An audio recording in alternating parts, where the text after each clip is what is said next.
Hello everyone, and welcome to another episode of Red Raptor Writes. Today, I'm joined by my good friend VideoGambit. Thanks, Tim. I'm Chuck, also known as VideoGambit. For anything movie, TV show, or video game related, whether it be commentary or playthrough, please come over, check out my channel, and subscribe. But today, I'm over here on Red Raptor Writes, helping Tim dissect our 10 favorite scenes from Spider-Man 2. The Holy Trilogy is something we've both watched dozens of times, and we quote it endlessly.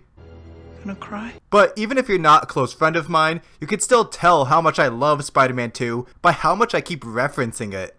Guys, I've wanted so badly to make an hour-long video about how amazing Spider-Man 2 is and why I love it so much, but I realized That's impossible. there is too much good in Spider-Man 2. Every single scene is dripping with awesomeness that it makes it impossible to talk about. Every scene in Spider-Man 2 would be the best scene in every other movie, but instead, all this greatness is crammed into 2 hours. So that's why I have VideoGambit with me here today, to discuss so many of the scenes that we love, and some of the great ones that get overlooked, because again, there's just so much greatness here. Now, we're going to go back and forth, exchanging our favorite moments. And because Spider-Man 2 is just that amazing, this is the first part in a 2-part series. Please be sure to check the link in the description below or the card up in this corner to come over to my channel where I will post part 2 with 10 more of our favorite scenes from Spider-Man 2. So VideoGambit, would you like to do the honors? Now, let's dig this up. Now, the first scene that I want to talk about is called Injured People Are Rushed to the Hospital, but I will call it I'm Ruined for short, based on what Harry says after coming to the realization that the scientist that he put so much time, effort, and money into and thought was going to put Oscorp on the map blew everything up and took all of his hopes and dreams along with him in that explosion. Now, this scene is only 39 seconds, but it stands out to me because it does 2 things really well. It's a continuous shot, and continuous shots are really hard to pull off and are not very common in cinema because of this. This continuous shot goes from shaky to steady as it focuses on the chaotic aftermath of the tritium explosion. It follows Octavius being put into an ambulance where we get the terrific horror scene that comes next. It focuses on James Franco, aka Harry Osborn, talking about, as I said before, being completely financially and reputationally ruined. Rosie being dead and covered up, and then finally settles, focusing in on Peter, who is witnessing this horrific aftermath and just wondering what will happen next. For my first choice, I'm going to have to go with the pizza time sequence, when Peter Parker has to deliver the pizzas or else he's going to be fired from Joe's. There's so much to love about these scenes. First of all, it perfectly establishes the tone of the movie. Spider-Man 2 is fun, there's a lot of humor, you're cheering, having fun, but also feeling that tension. And it also perfectly establishes the conflict between Peter dealing with his everyday responsibilities and being Spider-Man. It's a juggle that he constantly fails at and pays the price for, which we see here as he's trying to deliver these pizzas but he can't because of his duties as Spider-Man. Then he gets fired. But yeah, I gotta admit, I just love the jokes in this part. Where a car driver just calls Peter stupid while he's driving. There's that one guy on the street who thinks that Spider-Man stole the pizzas. Pizza time, of course. That dude on the balcony who tries to steal the pizza. And Mr. Aziz saying his signature line. It's just such a great way to start the movie. Thanks, Tim. That scene has always stuck with me ever since I first saw Spider-Man 2 in theaters as a little kid. Now, another scene that also always has stuck with me since I initially saw this film is, I'll call it, Raindrops Keep Falling on My Head. Normally, I don't like songs, especially modern ones or cliche classics, in film.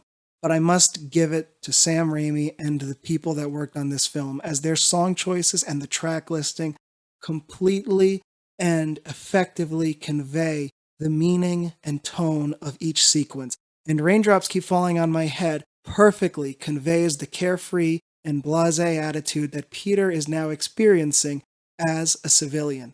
It brilliantly shows how he has returned to his quirky self and how he now has time to focus on things that he previously didn't and is enjoying this responsibility-centered lifestyle, one where he can focus on his own motivations, his own intentions, his own hobbies, repairing his bike, getting his homework done, and how things seem to be going almost too well for him. And he casually bites a hot dog as he sees police cars go by because, once again, he doesn't need to care anymore. This scene is just so well done, and the song choice was the cherry on top. I'm so glad VideoGambit took Raindrops Keep Falling on My Head, because that's like his theme song. He loves that. Now moving on to a much smaller, more subtle scene is the swing. Now, there are a lot of swings in Spider-Man 2. There are a lot of swings in all of the Spider-Man movies ever made, but none even compare to this small moment where it's just Peter swinging at night in Manhattan. The lighting in the scene, accompanied by Danny Elfman's amazing soundtrack, plus just the slow camera movements that pan across his face. Even without Tobey Maguire actually having to act, really, it's still able to convey such weight and emotion in such a small scene. This is right after the planetarium, where Peter has had the worst night of his entire life. I mean, maybe aside from Uncle Ben getting shot. And we could feel all of it through just this small swing, which is immediately followed by him falling. It's such an amazing example of visual storytelling. It captures the emotion of the movie and Peter's dilemma so well, without even saying a word. That was another good scene dissection, Tim. The web-swinging sequences in these films are always so emotional and so impactful. This one especially because of all the introspection that is both conveyed and performed in glorious slow motion. The next scene that I want to talk about is Peter interviews Dr. Octavius. This scene is one of the longest in the films. It has also been so dissected by so many other film critics that there's really not much original to say about it anymore. It starts off with Peter and Octavius exchanging some cliche technobabble, but here it serves a purpose. It shows how brilliant of a young mind Peter is, and how it immediately gains Octavius's respect, despite how lazy he has heard from Dr. Connors Peter can be. The scene then transitions to Peter at dinner with Otto and his wife, and Peter is confronted with everything that he has ever wanted. He sees Otto happily married to a beautiful wife, and he is a successful scientist. They give him some life advice, how to win women over with poetry. And then it introduces the ideological distinction between Peter and Otto. Peter, who was raised with a responsibility mindset, doesn't think that the experiment is worth risking the lives of the people in attendance because of how powerful this experiment could potentially be. Otto, who is self-confident, decides that he could not have miscalculated anything, even the slightest, smallest detail, and therefore no one is at risk and this project will be a huge success. Overall, this scene does so much, and it is masterful at every moment. I'm so glad Chuck decided to tackle that scene, because it ties directly into what I'm about to talk about here. The final confrontation between Spider-Man and Doc Ock is one of my favorites in all of cinema, because it's not just the good guy out-punching or outsmarting the bad guy. It redoes that comparison between Otto and Peter that we saw before in Chuck's scene, and goes much further with it. Both were men of science who wanted to create for the good of mankind, and who had massive dreams of success in the scientific community. Peter, throughout this entire movie, has been learning to sacrifice his own dreams and his own happiness in order to help others. But after realizing that it's not all it's hyped up to be, and a few good speeches with Aunt May, in this ending scene, Peter takes what he's learned from Aunt May's speech about heroes and self-sacrificing men who help others, and combines that with what Doc Ock taught him about intelligence. Intelligence is not a privilege, it's a gift, and you use it for the good of mankind. He takes these two ideas and then represents them to Otto, not punching him to death and then dealing with the device himself. or outwitting him into turning it off, but getting down to his level, talking to him as a man of science and a friend, teaching him what he's learned so far, that sometimes to do the right thing, we have to give up what we love the most, even if it's our dream. Doc Ock's dream was a good one to provide free, clean energy to the whole city, but it was too risky, it was too dangerous, and he was harming New Yorkers more than he was helping them at this point. So caught up in his pride and arrogance that he can't fail, that his machine has to work, that he put the entire city at risk. Peter Parker gave up on his hopes of being with Mary Jane in order to be Spider-Man, and now he's trying to convince Otto to do the same, to give up on his dream of this nuclear fusion device in order to help the city, truly showing how much he's grown throughout the movie.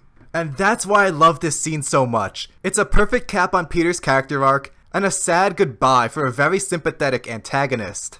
Intelligence being a gift used for the good of mankind, and giving up the things that we want the most in order to do what is right. Those are the two core moral tenets of this film. But another core tenet of this film is the fight sequences. You're going to have to take another shot, Tim, because we are talking about none other than the train fight. What isn't there to say about this fighting sequence? The choreography is amazing. The visuals still hold up. And it all culminates in a scene where, once again, New York is personified by individuals that will put their life on the line and give back to Spidey by standing between him and danger itself. One of the things that I would like to talk about is the absence of jump cuts. This movie does not hide behind a lot of jump cuts, especially in this fight sequence. It repeats the hits after they land and the camera changes angle in order to both re-emphasize and show the strike. This is not common, as usually for violence to be mitigated or for action to feel more intense when actors aren't capable of making blows look like they're landing with enough force. Jump cuts kind of hide these little discrepancies, but this fight scene completely shows why that is not necessary when you know what you're doing with an action sequence. Finally, I would like to mention that train fights, why they are so popular, is because you've got people trapped in a confined space moving at high speeds, and this, albeit somewhat artificially, just increases the tension. Oh man, following the train fight is gonna be so hard, but I think Mary Jane needs her fair share of recognition. So I'm going to go with the not an empty seat anymore scene. This comes right after the raindrops keep falling on my head montage, where Peter's life is fantastic and nice now that he's done being Spider-Man. After we get some good old BJ Thomas, we see Peter actually sitting in on one of MJ's plays that he's obviously never seen before because he's just been an empty seat. He has this mentality that now that he's not Spider-Man, his whole life is just going to be wonderful and great. And it kind of was up to this point. That hot dog looked delicious. But he can't escape his own bad luck. Even though he's just Peter Parker now and Spider-Man no more, he still fails to win over Mary Jane. He pleads with MJ to start again, but with no success because she's already engaged to the astronaut John Jameson. She loved him at the end of the first movie, was even flirting with him at the beginning of this one, but at this point, she is just done with it. And I think that's what really makes this scene. We finally get to see Mary Jane push back. We get her perspective on what's been going on. From her point of view, Peter's just been messing with her for the past 2 movies. He encourages her, emotionally supports her, and subtly flirts with her in the first movie, only to friendzone her in the end. Then at the start of the second movie, she leads him on, but then he friendzones her again. And now that she's finally moved on, Peter's asking for another chance. I've seen some other YouTubers talk like Mary Jane is some crazy villain with a grandmaster plan to make Peter miserable, but just looking at it from her perspective, that's clearly not the case. And going a bit off of that, Kirsten Dunst gives a great performance and is very underrated. She definitely deserves more credit than she gets. Man, I would ask how you have such a knack for picking out such good scenes to talk about, but, you know, this is Spider-Man 2. You could literally take all the scenes, put them on a dartboard, throw a dart at it randomly, and you would still get a good scene to talk about. Now, this is my last scene for this video, and it's one of the last scenes in the movie, but it is very memorable and very impactful. Harry has visions of his father. Now, I like this scene for 2 reasons. One, because Sam Raimi was such a master of foreshadowing that he could brilliantly incorporate teases for the sequel, Spider-Man 3, within the confines of the runtime of Spider-Man 2. No need for post-credit scenes, as good as they are, but this was just exceptional storytelling and screenwriting by Sam Raimi. Also, another reason why I love this film is that so many of these scenes, and this goes for the entire trilogy, so many scenes, even shot for shot, were heavily inspired, derived from, or taken inspiration from the 90s Spider-Man series. And that series, even though Spectacular is the best, the 90s Spider-Man series is so near and dear to my heart, and I love how its influence runs through the veins and lifeblood of the Raimi trilogy. And Harry going insane, seeing his father in visions that leads him to the Goblin equipment, this was done well, even in the 90s series. And I'm not sure about the comics because I don't read too many of those, but I just love seeing it both animated and in live action and done well both times. Now viewers, we're down to our last scene for this part, but before then, here are some honorable mentions because there are so many great scenes that even with 2 lists we can't get them all. We think there's a kid stuck on the 2nd floor. Hey, where you going? I can look into your eyes as you die. Peace. I'll stand in the...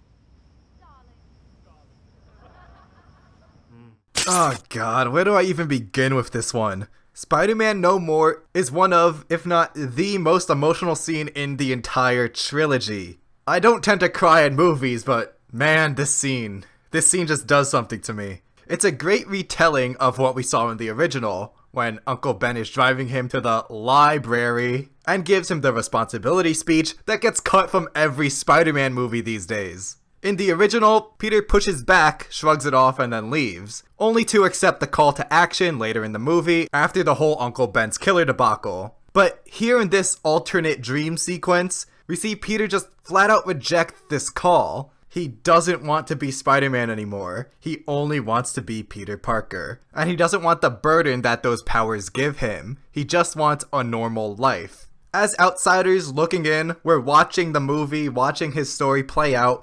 We know that this is the wrong choice, but the movie does such a great job at earning it. Peter doesn't feel like a whiny brat who doesn't want to step up. No, we've seen him be beaten down over and over again. We watched him get fired twice and unfired. Yes, it's the wrong choice, but we still care for Peter and we understand why he's making this decision. And once again, I have to give it up for the actors. Cliff Robertson as Uncle Ben and Tobey, man, they sell it so well. Anyone who doesn't think that Tobey is a good Spider-Man clearly skipped this movie. So guys, that's 10 of our favorite scenes and 3 honorable mentions, but Spider-Man 2 has so many fantastic moments that we're only halfway done.